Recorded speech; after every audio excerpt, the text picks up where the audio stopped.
All right, YouTubers, welcome back to the channel, Cyborg Pirate and cyborgpirate.com. Today we're going to go over a fuel pressure gauge that I installed for real-time use while driving the Razor. Now, an XP1000, it uses the fuel pressure pump that pressurizes it. The standard pressure for that is 58 plus or minus 2 psi. So what that means is when the key is turned on, it should pressurize up to right around 58 psi, 60 psi, somewhere in there.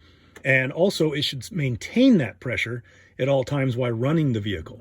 So if you're starting to have some stalling issues, some sputtering issues, lack of fuel, or inability to begin climbing hills, things like that, and it starts to die on you or sputter, feeling like it's starving for fuel, that is what you're running into more than likely is a fuel pressure issue.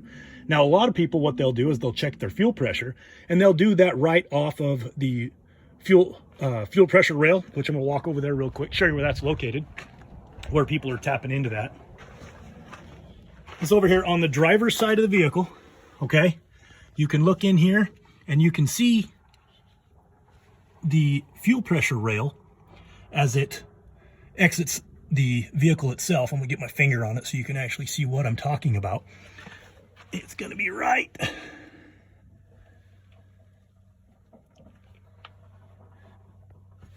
up in here. So here's the air intake that goes back to the actual air box.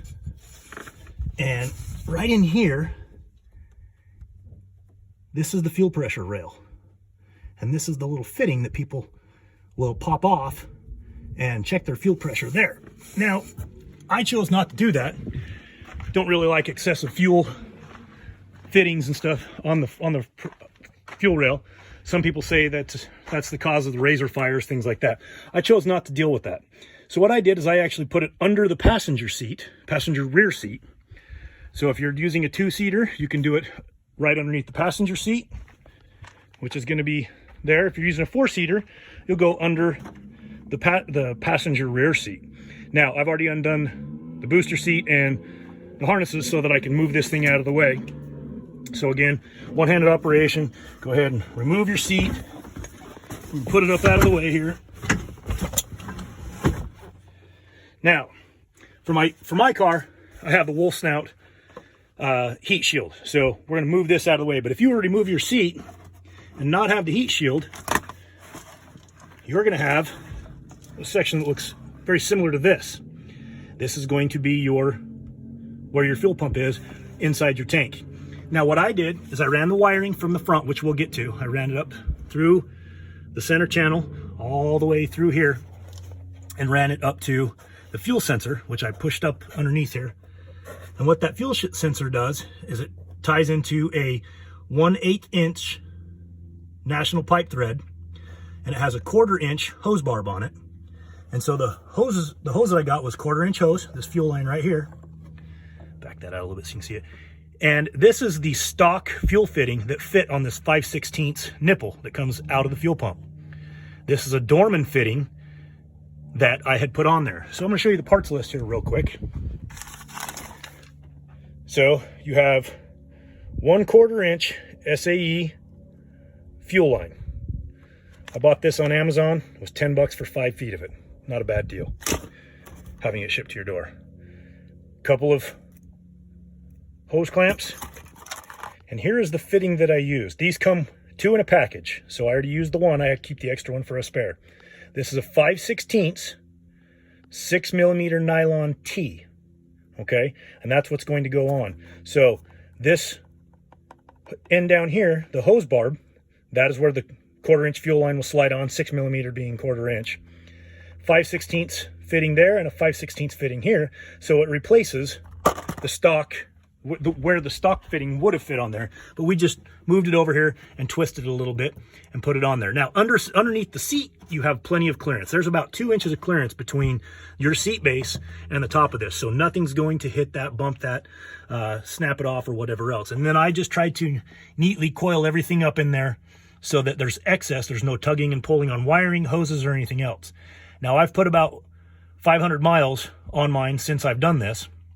I've had no leaks, I've had no issues, anything like that. So again, Not wanting to mess with the fuel rail. I don't like fires and don't necessarily want to have one on my vehicle.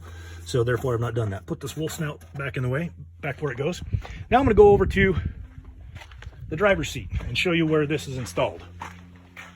Ran the wiring up here. So again, no fuel lines needed to come any further forward than that. Everything is done by electric. And what I used was a glow shift gauge to install it. And I've installed it right here. So if I sit way back, you can see the camera here. I can actually see it no problem while I'm driving. Now, this will change different colors, whatnot, things like that. That's merely interesting to me. Mine's set up as blue because my switches are all blue. So I kind of like that on the dash along with the orange dash itself. So this gauge right here is the one that we're talking about. Now, what I did is I also bought their gauge pod and I just painted the bezel shielding right there. I painted it to match the rest of the Razor, and I've got the gauge there. So I'm gonna go ahead and power the gauge on. Now, key comes on. What I did, because again, I don't like to start my vehicle and have everything kick on at once and put a drain on the battery and on the stator as I'm trying to start it. So right here, I've got excess switches. Now, you don't have to run these extra switches. That's just what I've chose to do. There's my fuel pump. So you'll watch it come on. It'll go all the way over. Again, mine lights up in blue.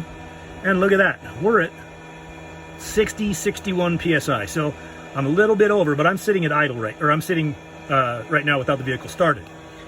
Once I start the vehicle, gauge powers it back up again. And I went right up to 60 PSI. So that's where I'm sitting perfectly right there. Looks good, feels good. No change when I rev it, no change when I'm driving either. Now what this does, it just gives me the ability to, let me reduce some of the noise here. Now on the XP1000s, the pressure will drop off fairly quickly, just so we're aware of that. I'm gonna turn it back on. Watch it bring that pressure right back up. And look at that.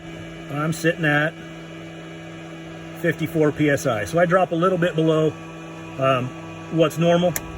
So we can take that for what you will. You know, I may or may not be changing out a fuel pump. But that's the information that I need to know as I'm able to drive it. Help me diagnose some problems and also monitor things as I'm running. So we'll go ahead and turn that off, turn the key off, remove that.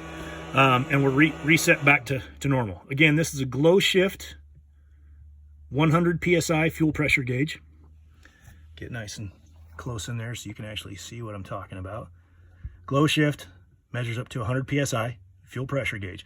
No fuel lines come up through this. It's only the wiring itself, which you can see. I have the wiring right here. One set of wiring goes to power the gauge itself. The other goes back to the sensor that we showed you back there before. Hope you enjoyed the video. Please like and share. If you're not a member of our community, please join. And we encourage you to do that. Love to have you. And again, thanks from Cyborg Pirate, cyborgpirate.com. Have a great day.